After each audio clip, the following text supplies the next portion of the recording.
Choose any ATM of your convenience and stand a chance to win gold sovereigns. Lanka Pay. The Inland Revenue Amendment Bill, which amends Sri Lanka's income tax collection process, has now been published in a Gazette notification. A newly added subchapter states that effective April 1st, 2025, a tax of up to 15% will be levied on the remittance of foreign exchange income or profits earned by any individuals for services provided outside Sri Lanka through the country's banking system. Accordingly, it is proposed that this tax will apply to individuals earning foreign currency through digital services at the time their income is generated. Meanwhile, a seminar on the service import tax organised by the Aramuna Youth Organisation was held today in Colombo.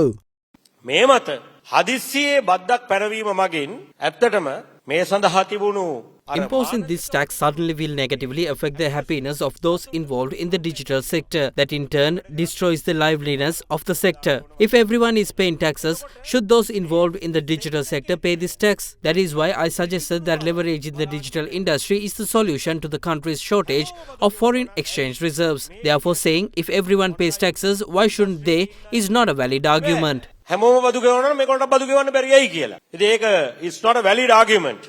Against this backdrop, Deputy Minister of Economic Development Professor Anil Jayanth today addressed the matter. මාසයක ඔබගේ ආදායම රුපියල් If your monthly income is less than 15,000 rupees, from April you are not subject to any income tax regardless of the source of your income. If you earn more than 150,000 rupees, a 6% tax will be levied on the first slab of 85,000 rupees, 18% on the next slab of 43,000 rupees, and 24, 30 and 36% respectively on the subsequent 43,000 rupees slabs. This will be the case for all sectors except the export of services. Income tax was previously levied on this sector, but from January 1st, 2020, it was made exempt. Now it will once again be subject to income tax. However, the maximum rate will be 15%. If you provide digital services to a foreign country and earn less than 150,000 rupees a month, you will be exempt from income tax. If your monthly income is 200,000 rupees, a 6% tax will be levied on the second 15,000 rupee, which lies within the first slab of 85,000 rupees. If your income is a million rupees, the first 150,000 rupees will be tax exempt and the second 85,000 will be taxed at 6%. However, the next 41,000 rupees will not be taxed at the ordinary 18%. All additional income exceeding the first 85,000 rupees of taxable income will only be taxed at a maximum of 15%. Citizens who do not earn their income through digital services exports are liable to pay income tax up to 36%, but digital service providers have been granted relief